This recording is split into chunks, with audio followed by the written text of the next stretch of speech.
Nous accueillons les trois collaborateurs affectés au segment Paroles divines, une analyse des différents thèmes par les textes religieux. Sonia Sarah Lipsic d'abord. Bonjour Sonia Sarah. Bonjour. Sociologue et dramaturge, directrice d'Aleph. C'est le centre d'études juives contemporaines de la communauté séfarade unifiée du Québec. Bravo! Avec vous Sébastien Daune, bibliste, doctorant à l'Université Laval. Bonjour Sébastien. Bonjour. Et Michael Nafi, docteur en philosophie, professeur de philosophie au Cégep John Abbott et chercheur en philosophie musulmane. Bonjour, Michael. Bonjour, Marie-Louise. Alors, cette semaine, après les femmes, la mort, l'hospitalité, nous parlerons du sexe tel qu'envisagé par les trois religions monothéistes. Est-ce que le plaisir est compatible avec la religion, Sébastien Daune? Ben, ça dépend de quelle sorte de religion on veut vivre, mais ce qui est le fun... dire de quelle sorte de plaisir. Oh, ben, ça aussi. Moi, ce que je trouve incroyable, c'est qu'on a dans les textes sacrés, si on retourne à la Bible, on a un livre incroyable, le Cantique des Cantiques. C'est vraiment le Kama Sutra chrétien et juif. C'est l'éloge de la sensualité, du plaisir. C'est des poèmes d'amour, c'est incroyable. C'est très beau, d'ailleurs. Et il n'y a pas une ligne sur le mariage, sur la procréation d'enfants. C'est vraiment la découverte de l'amour de l'autre, d'une femme et un homme qui prennent la parole pour dire la beauté de cet amour sensuel. Est-ce qu'il y a de la sensualité dans la Torah, Sonia Sarah Lipsic? Oui, mais Sébastien, il nous met l'eau à la bouche avec le Cantique des Cantiques. Écoutez ce verset, tes lèvres distillent le miel fluide, le miel et le lait sont sous ta langue, et surtout tes deux seins sont comme deux fans jumeaux d'une gazelle. Oui, le plaisir est compatible. La gazelle. Le plaisir est compatible. Évidemment, avec la réponse courte est évidemment oui. Oui. Après, évidemment, l'islam en particulier, comme toutes les religions, débat, réglemente, régimente, discute du plaisir. Le plaisir n'est pas quelque chose d'anodin, on va dire. Voilà. Merci et bienvenue à ceux qui joignent à nous. Paroles divines.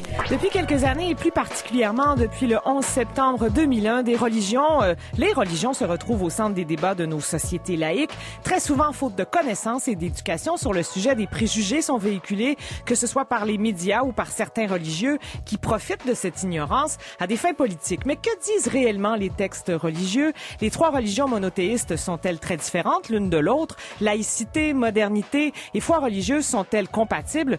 Dans cette optique d'interprétation et de compréhension de l'essence des textes fondateurs des trois grandes religions monothéistes, rappelons qu'une 8 personnes sur 10 dans le monde sont affiliées à un mouvement religieux. Nous poursuivons aujourd'hui l'exploration du segment Paroles divines dans lequel nous explorons les textes religieux en rapport avec des thèmes particuliers. Alors après l'hospitalité, la mort, les femmes, on s'intéresse aujourd'hui au sexe. Qui n'est pas concerné par le sexe. Mais voilà. Enfin. Bon, enfin. Ça devait arriver. Ça devait arriver. Alors, en compagnie de Sonia Sarah Lipsic, sociologue, dramaturge, directrice d'Aleph, c'est le Centre d'études juives contemporaines de la communauté séfarade unifiée du Québec. Vous êtes docteur en sociologie.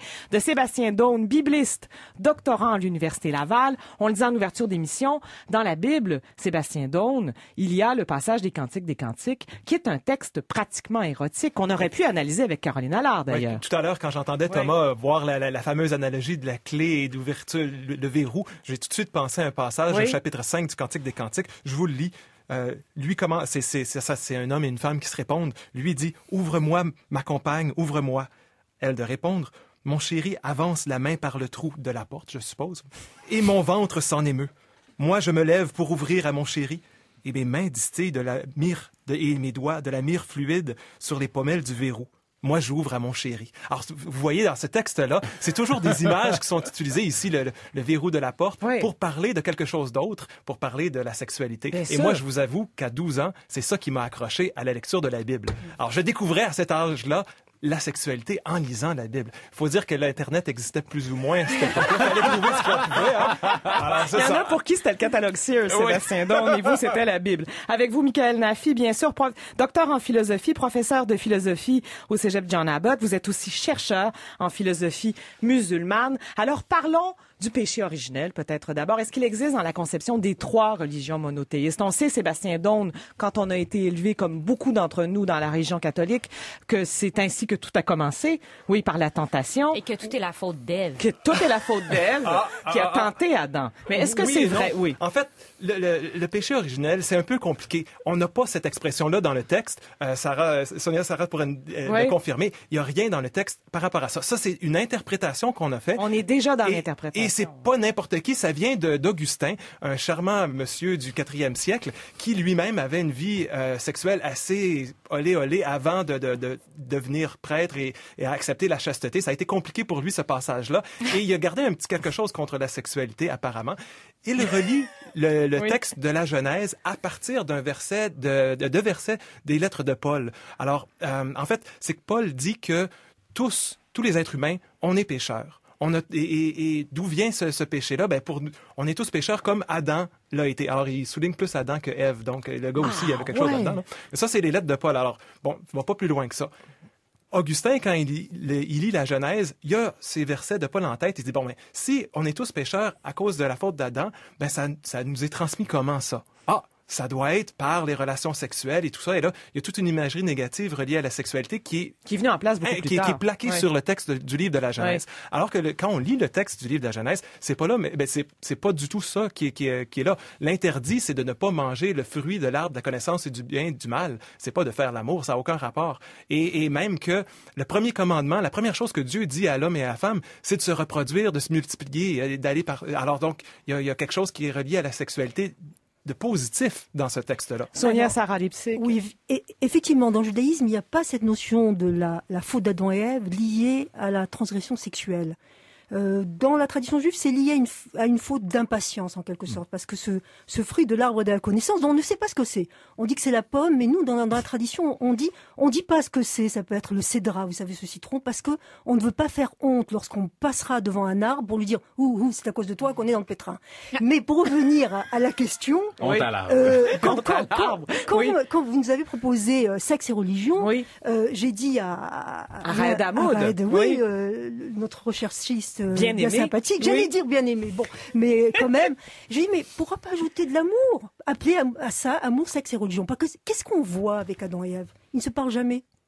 Quand Dieu donne à Adam cette interdiction de consommer ce fruit, on ne sait pas du tout s'il le dit. Si la Bible ne dit pas qu'il parle à Ève. Donc ça veut dire qu'elle pointe ici une déficience déjà au niveau du couple, au niveau de la parole. De la communication. Exact. Alors je vous dis pas. Quand après avoir fait cette faute, il se défausse. Adam dit à Dieu, ouais, la femme que tu m'as donnée, regarde, à cause d'elle, nous sommes tous dans ce pétrin, comme je disais tout à l'heure. Et Ève dit, mais c'est pas ma faute, c'est la faute du serpent. Donc ce que l'on voit d'emblée avec Adam et Ève, c'est la difficulté de communication dans le couple. Mais vous êtes moderne, là. C'est la première fois que j'ai cette interprétation. On a le droit de lire la Bible avec nos yeux de moderne. C'est ce que vous essayez de faire depuis de nombreuses années, depuis de vos 12 ans. Mais on peut le faire au 21e. Michael Nafi, est-ce que le péché originel existe dans le Coran? Alors, la notion même n'existe absolument pas. Il y a évidemment ce récit de la chute d'Adam et Ève qui existe, qui est repris à plusieurs reprises. Ce qui est intéressant dans le texte coranique, qui est légèrement différent parce qu'il est déjà plus court, il y a moins de choses. Par exemple, toute cette histoire, comment on explique la douleur de donner un enfant, etc. Dans le texte biblique, ça n'existe pas dans le texte coranique. Et il y a un procédé linguistique intéressant. Parce que vous avez parlé de c'est la faute de qui, d'Adam ou d'Ève. Il y a un procédé linguistique dans le Coran qui fait, parce que il faut juste, j'explique rapidement qu'en arabe il y a 3 nombres, il y a le singulier, il y a le pluriel et il y a, comme d'ailleurs en hébreu, il y a le duel pour 2 personnes. Il y a un 3e nombre, si vous voulez. Eh bien, il y a un procédé linguistique dans ce récit-là où systématiquement c'est le duel qui est utilisé. C'est-à-dire que de sorte qu'on ne peut pas identifier donc l'homme et la femme. Voilà, quelle que soit cette faute qui a été commise, qui est un peu compliquée, comme l'a expliqué Sonia, elle incombe aux 2. C'est les 2 qui partagent cette faute, qui est encore une fois cette histoire on leur a interdit de toucher à cet arbre, il y a une transgression, etc. Mais c'est plus dans ce sens-là. Mais est-ce que les relations sexuelles sont permises avant le mariage? Parce que dans la conception que l'on a de la religion telle qu'on l'a pratiquée ou elle nous a été enseignée ou non, le sexe sert à la reproduction, uniquement à la reproduction. Alors, commençons avec la Bible. Est-ce qu'il y a des traces d'une permissivité de la sexualité au-delà des liens du mariage, Sébastien? Tout dépend. Pour vous, non. Pour moi, oui. Quelle est la différence? Les hommes et les femmes ne sont pas traités de la même façon. Alors, il y a une grande importance pour la virginité des femmes parce que c'est même économique, une question économique. Si ta fille n'est plus vierge, tu peux plus la marier et obtenir de l'argent lorsqu'elle se mariera. Donc, il faut que tu veilles à protéger sa virginité et tout ça. Alors que chez les hommes, on n'a pas ça dans cette culture-là. Bon, de toute façon, honnêtement, une chose que je veux dire aussi pour le point de vue chrétien, c'est que Jésus ne parle pas du tout de ça. Il y a pratiquement aucune ligne qui est attribuée à Jésus sur la thématique de la sexualité. Alors que, par la suite, nous, dans la culture occidentale, européenne, on a mis un très grand accent sur la morale, liée à la sexualité, alors que c'est pas du tout dans le fondement, le cœur du message chrétien. C'est beaucoup plus autour de l'amour et l'amour sous toutes ses formes. Oui, sous toutes ses formes quand même. Sonia Sarah Lipsic. Alors, pour répondre à une question de façon contemporaine, il faut quand même dire qu'il faudrait conjuguer le judaïsme au pluriel. Il y a 5 courants majeurs dans le judaïsme, dont le courant orthodoxe et les chassidim que l'on voit à Outremont, par exemple, à Montréal, une partie du courant, une sensibilité du courant orthodoxe qui n'est qu'un des 5 courants du judaïsme. Et les réponses vont dépendre un peu à quel courant la personne s'identifie. Pour les chassidim, par exemple, la virginité est demandée pour le jeune homme comme pour la jeune femme. Ils se marient d'ailleurs assez jeunes dans ces milieux-là. Et donc, ils font leur apprentissage sexuel au travers de leur relation conjugale. La sexualité est ritualisée aussi. Qu'est-ce que vous entendez par là? C'est-à-dire qu'il n'y a pas une certaine ritualisation de l'acte sexuel même, chez les Hassidim, par exemple, ou chez les orthodoxes? Non, en matière de sexualité, peut-être qu'on va le voir tout à l'heure, tout ce qui peut convenir et qui est dans le consentement de l'homme et de la femme est autorisé. C'est pendant la période des menstrues, c'est à ça que vous pensiez. Pendant la période des menstrues, et quelques jours après que la femme ait fini d'avoir ses règles, il n'y a pas de relation sexuelle. C'est un moment d'ailleurs un petit peu pour la femme de recueillement où elle se réapproprie un peu son propre timing. Et j'ai cette anecdote qui me vient à l'esprit quand je découvrais tout ça, j'avais une 20aine d'années et je suis allée interroger la mère d'une de mes amies, c'était plus facile. Et je lui dis mais comment vous vivez? Comment vous vivez le fait pendant le mois finalement, pendant 10 jours, parfois 15 jours, tout dépendamment de la manière dont la femme a ses règles, de ne pas avoir de relations sexuelles. Elle m'a dit, ma fille, c'est une juive, c'est vrai. Elle m'a dit, tu peux pas savoir. C'est des fiançailles avant, parce que à l'issue des périodes, des fiançailles permanentes, à l'issue des règles, la femme doit aller se tremper au mikvé, au bain rituel. Oui. Elle me dit, mon mari, il me tourne autour, juste avant que j'aille au mikvé, et pour elle et pour bon nombre d'autres personnes, c'est un peu le secret de la pérennité du désir. Du désir. Oui. Que dit le Coran en ce qui a trait à la sexualité avant le mariage, Michael Nafi? Est-ce que c'est permis? Alors, désir, par exemple. Alors, je voudrais justement renchérir un peu sur cette idée de complexité que soulignent mes deux amis. C'est que pour avoir une image claire, et c'est toujours très difficile, c'est qu'en fait, on ne peut pas simplement lire le Coran. Parce que vous avez le Coran, vous avez ce qui a été élaboré par le système juridique, et là, il y a plusieurs écoles. Déjà, ça commence à se compliquer. Et ensuite, vous avez, et je pense qu'il faut toujours inclure ça dans la description d'une société, comment la société, à partir de principes généraux, à partir de normes écrites, va aussi gérer par des pratiques plus ou moins tolérantes pour naviguer autour de ces normes. Et je pense qu'il faut pas séparer les deux. C'est-à-dire qu'il faut pas juste regarder la norme, mais il faut essayer de trouver des indices sur comment, dans la pratique, ces choses-là étaient en fait mises en application. Et là, on a de grandes surprises. C'est-à-dire on reviendra, mais par exemple, sur la question de l'homosexualité. C'est intéressant. Ça, c'est un des sujets majeurs qu'on va aborder aujourd'hui parce que il se trouve des gens de l'Église catholiques, chrétiennes notamment, qui ont dénoncé, on pense à l'abbé Gravel, la position de l'Église en ce qui a trait à l'homosexualité. Est-ce que c'est vrai que c'est interdit dans les 3 religions? Alors, évidemment, il ne faut pas s'attendre à ce que, au niveau des grands principes, au niveau des textes, etc., que l'on dise non, allez-y, il n'y a pas de problème. Non, je pense qu'un peu partout, il y a des textes qui disent c'est un terme très sévère, abomination, etc. Donc ça, il n'y a pas de doute. Par contre, maintenant, on rentre un petit peu dans le détail et on voit que, par exemple, sur le plan juridique, l'homosexualité a posé un gros problème dans l'islam parce qu'en fait, le texte coranique n'est pas très clair sur la punition, sur le statut, Et puis, qu'est-ce qu'on veut dire par homosexualité? Est-ce qu'on parle de l'acte de sodomie? Est-ce qu'on parle d'un affect, d'une sensibilité qu'un homme pourrait avoir, un amour envers sur une plus longue durée? ça n'existe pas. Il faut comprendre aussi que ce genre de choses n'existe pas dans ces textes, dans les pratiques, etc. Et alors, par contre, si on met tout ça ensemble, on lit le Coran, on lit les juges, etc. Alors, vous avez des juges qui vont, par exemple, un des problèmes qui a été posé parce qu'on ne savait pas quelle punition, puisque c'est une abomination, alors comment il faut punir. Alors, ils ont été obligés les juristes discutent principalement de est-ce qu'on peut faire l'analogie avec l'adultère. Oui, ça va très loin. Entre homosexualité et adultère. Pour la punition. Et alors, regardez comme c'est compliqué. Alors, pour l'adultère, parce que là, j'ai en plus un truc, pour l'adultère, comme c'est un crime, on va dire, assez grave, châtiment grave, mais en même temps, le degré de preuve qui est demandé est aussi élevé. Ce qui fait que quand on lit les chroniques historiques, on s'aperçoit qu'il y a très peu de cas qui arrivent en cours, en fait. Parce qu'il y a une exigence de preuve qui est très élevée. Et alors, pour revenir donc à l'homosexualité, c'est que finalement, il y a un certain nombre de juristes, y compris dans des courants très conservateurs, comme Ibn Hazm du XIe siècle, qui dit les textes ne sont pas clairs sur la punition.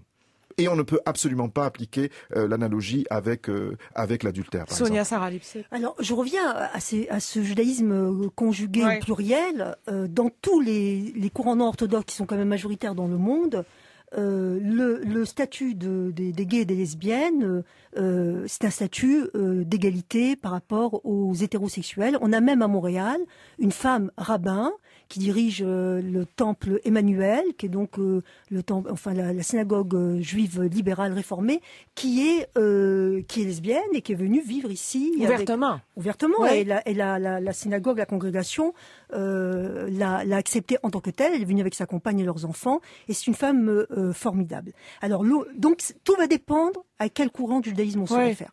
Maintenant, c'est vrai, le texte dans les Lévitiques, il est dur, notamment en ce qui concerne l'homosexualité masculine. Parce que l'homosexualité féminine, c'est très intéressant, n'apparaît pas dans les textes explicitement, il faut aller le chercher du côté du Talmud, où le Talmud dit, bon, qu'est-ce qu'on fait avec le statut de femmes qui se frottent ensemble? Alors, je ne sais pas si vous le savez, mais les tribades, c'est comme ça qu'on appelait les lesbiennes auparavant, les tribades. Les tribades? Vous saviez pas, le tribadisme. Donc, c'est se frotter, et donc le Talmud se pose la question. Qu'est-ce qu'on fait avec ça? Et finalement, grâce à une discrimination, les femmes saphiques, les femmes qui aiment les femmes, vont bénéficier d'une discrimination sexiste. Je m'explique. Comme l'acte entre deux femmes n'est pas considéré comme un acte sexuel, parce qu'il n'y a pas de pénétration avec un phallus réel, eh bien donc, c'est mineur. On va parler de deux femmes qui sont ensemble comme un acte de dévergondage, mais la transgression est mineure. Et moins grande. Par contre, pour les hommes, c'est un peu plus compliqué, surtout si on est juif, homosexuel et orthodoxe, même s'il existe maintenant depuis, parce que comme le disait Michael, c'est aussi en fonction, on regarde la société, même s'il existe des associations de gays orthodoxes, c'est un peu compliqué, mais on se bat pour l'inclusion, pour avoir un point de vue inclusif. Mais j'imagine que tous ces textes-là ont été écrits par des hommes, donc est-ce qu'il y a nécessairement le point de vue d'un homme hétérosexuel vis-à-vis de l'homosexualité d'autres hommes peut être différent de son point de vue par rapport à l'homosexualité d'une femme? C'est une excellente question. Il reste que c'est un point de vue masculin, évidemment. C'est clair. La Bible est écrite par des hommes pour des hommes. Quand on regarde les 10 commandements, par exemple, tu ne coucheras pas avec la femme d'autrui. Ben, c'est clair que ça s'adresse à des hommes, là. Hétérosexuels. Hétérosexuels. Puis il y a toujours la question du pouvoir économique puis du pouvoir politique qui est au cœur de tout ça, du contrôle des ressources, corps des femmes, du corps des femmes, de la reproduction, bien sûr. Certainement. Michael Nafi. Alors, je voulais rajouter sur l'homosexualité. Après, ce que je voulais dire, c'est que vous avez Sonia a donné un exemple de gens qui sont ouvertement homosexuels dans une tradition donnée, etc. Eh bien, là, je vais vous parler de gens qui sont ouvertement homosexuels dans l'ancien temps, donc au moment où c'était considéré comme une chose pas très, où on n'était pas très ouvert. C'était très marginal. Eh bien, un chercheur de Harvard, dont j'ai suivi d'ailleurs les séminaires à Harvard, qui s'appelle Khaled El-Rouaïhab, a écrit un livre là-dessus. Vous trouverez la référence sur votre site que je vais donner, a expliqué que quand on regarde de manière beaucoup plus large les textes juridiques, la médecine, parce que la médecine s'intéresse à ces questions, évidemment, la littérature érotique, eh bien, par exemple, dans l'islam, il y a une abondance, même peut-être surabondance, de littérature homo-érotique. Ah bon? Non seulement ça, mais je vais aller plus loin. Oui. C'est-à-dire que, par exemple, on considère qu'il y a une très grande différence entre l'acte qui est fait, la sodomie avérée, on va dire, et le désir qu'un homme peut avoir pour, par exemple, un jeune homme. Donc il y a énormément de choses sur louer la beauté des jeunes hommes, etc. Donc une littérature complètement qu'on peut considérer comme étant complètement homoérotique. Et ça, son abondance même indique que c'est toléré et que ce n'est pas mis sur le même plan que l'acte lui-même. Oui. Et en dehors de ça, on a par exemple aussi dans les chroniques, on rapporte que par exemple tel grand homme juriste très important dans telle ville ou telle ville ou tel endroit dans le monde musulman était plutôt porté vers l'amour envers les jeunes garçons. Et on le dit de manière complètement anodine. Donc, sans jugement. Mais on fait quand même un rapprochement avec la pédophilie. Moi, c'est ça qui me dérange. Oui, c'est toujours des jeunes garçons. Mais oui. Tout à fait. Alors, qui a été fortement dénoncé dans l'Église catholique. Tout à fait. Mais ce que je veux dire par là, vous voyez ce que je veux dire, c'est un peu compliqué. C'est-à-dire que en même temps, on va rapporter quelque chose de ce genre, alors que effectivement dans d'autres textes, c'est condamné, etc. Donc, mais il faut regarder les choses dans leur ensemble. Dans leur ensemble, bien sûr. L'ensemble des voix, évidemment. Sébastien Dôme. Un texte qui pourrait vous surprendre. Dans l'Ancien Testament, il y a un passage où il y a un récit qui pourrait être interprété, qui est interprété par certains comme de l'homosexualité entre David et Jonathan. Alors, il y a des groupes de chrétiens homosexuels qui s'appellent David et Jonathan. Entre autres, parce que dans le deuxième livre de Samuel, ça commence avec ça, le deuxième livre de Samuel, Jonathan meurt et David va s'écrier « Que j'ai de peine pour toi, Jonathan, je t'aimais tant » ou ton amitié ou ton amour, c'est le même mot là, en hébreu, était pour moi une merveille plus belle que l'amour des femmes. Et il y a toutes sortes, quand on regarde toute l'histoire de David et Jonathan, sont ensemble comme ça, c'est ça, les deux doigts de la main. Là. Alors, il y a certaines personnes qui interprètent ça de cette façon-là. Oui. Allons dans les pratiques plus spécifiques. On aura compris que la sodomie est condamnée par les textes religieux. L'amour oral, le sexe oral. Est-ce qu'il y a des prescriptions, Sonia Saralivsik? Est-ce qu'on en parle? Qu'on en parle? Alors, parce qu'on parle beaucoup de masturbation, si on aura compris, c'est interdit ou c'est mal vu ou... Oui, alors, comment, par rapport à la loi juive, parce que dans la Bible, il n'y a pas, vous imaginez, à part les versets érotiques du Cantique des Cantiques, il n'y a pas, effectivement, un Kama Sutra. Alors, dans la loi juive, la masturbation, il y a le principe de ne pas répandre sa semence en vain. Oui. Donc, la masturbation n'est pas bien vue masculine. Cela dit, on en fait féminine, pas... ça n'existe pas, on alors suppose. Voilà, aussi. Donc, mais bon, on n'en fait pas. Cela dit, il y a des nuances. Il y a un verset qui dit que les femmes doivent pas s'accoupler avec des bêtes ou avec des. Mais c'est pas ça du tout. On est une coche en haut là. Seigneur, les animaux. Bon. On n'en fait pas un pataquès quand même par rapport à la masturbation. Maintenant, pour répondre à votre question sur le sexe oral.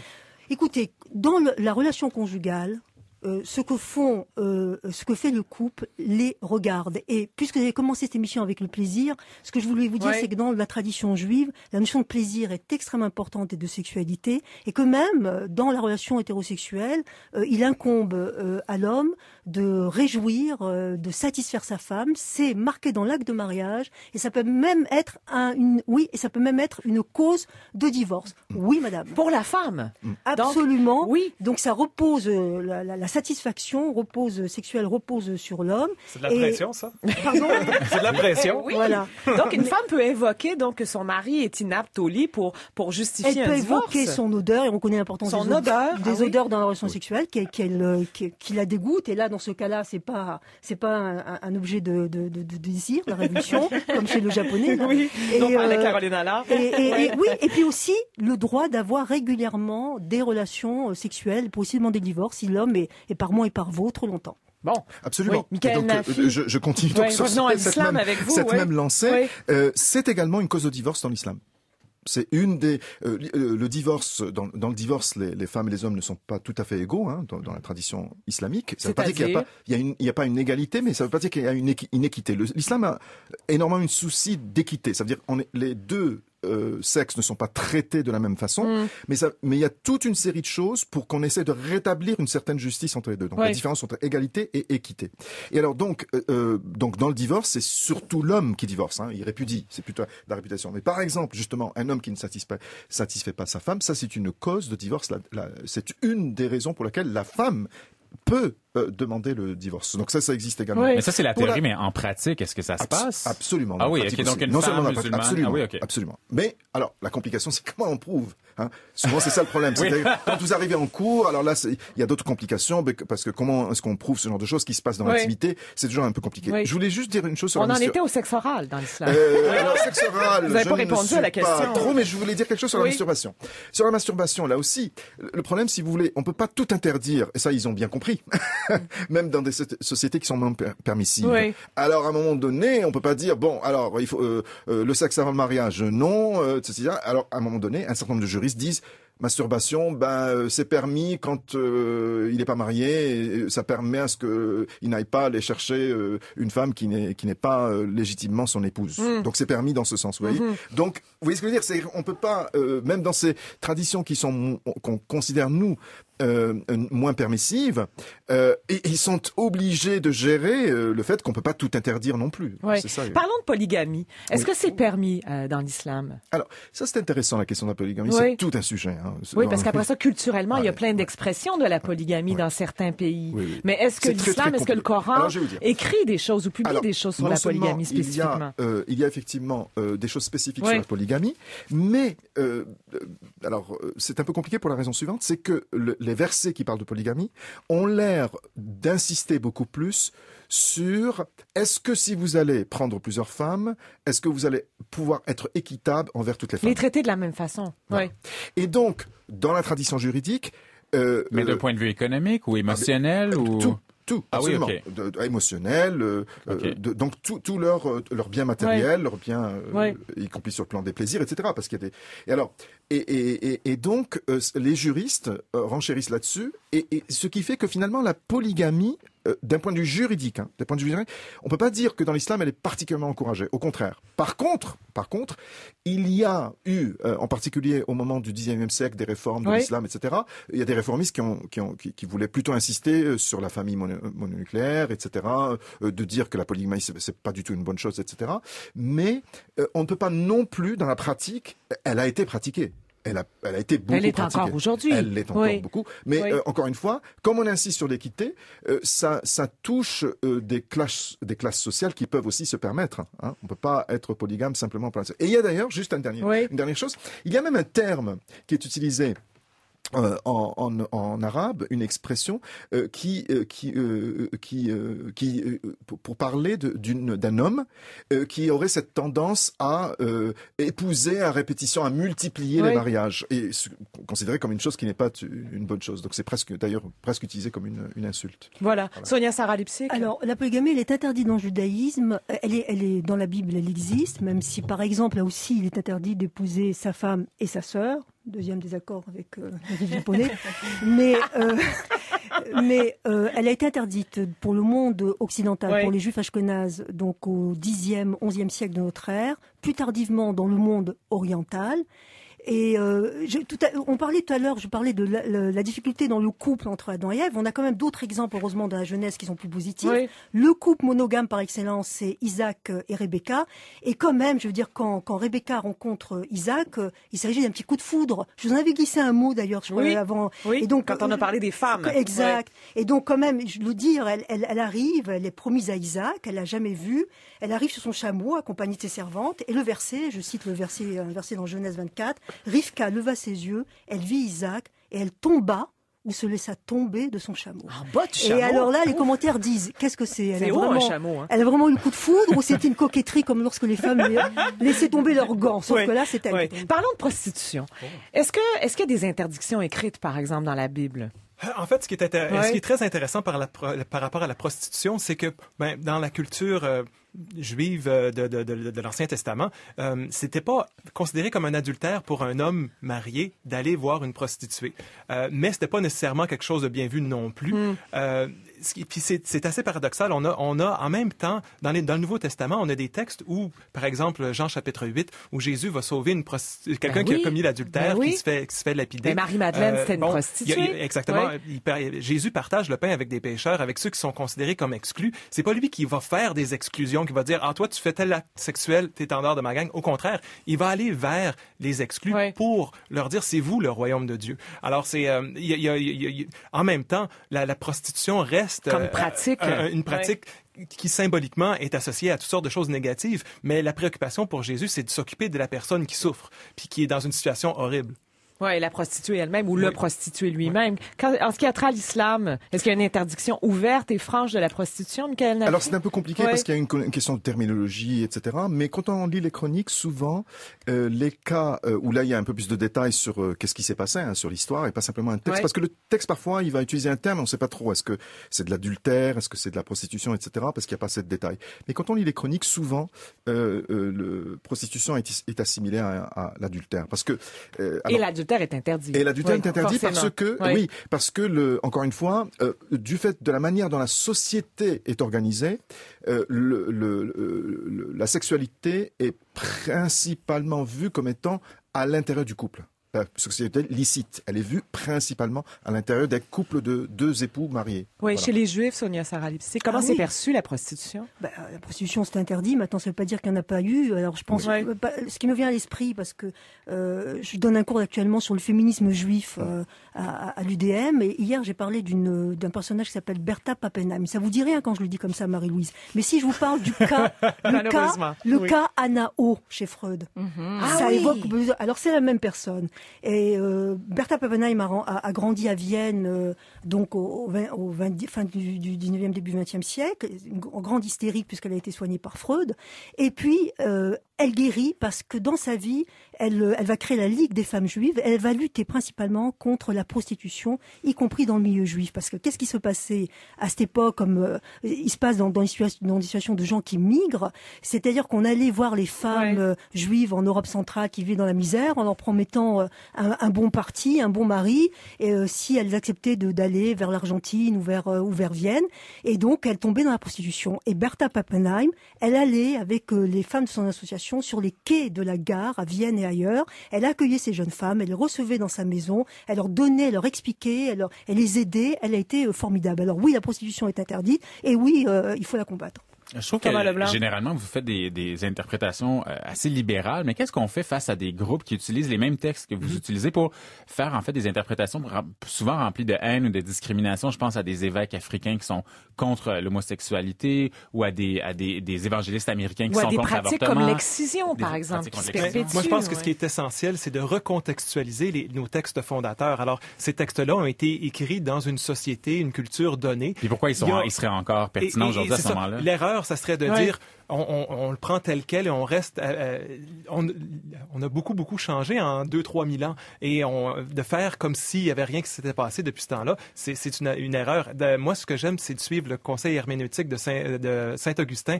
Aime et fais ce que tu veux. Alors pour lui, la clé interprétative de la Bible, c'est l'amour. Si notre interprétation mène à quelque chose de négatif, à la haine, là, on est à côté de la traque. Là. Oui. Michael Nafi. Alors, l'excision, c'est intéressant parce que c'est interdit. Oui, tout à fait. D'ailleurs, c'est une pratique qu'on associe avec l'islam, mais en fait, elle est pratiquée dans certaines régions du monde musulman, mais on considère que c'est en fait plus une pratique tribale, culturelle, locale, plutôt que musulmane.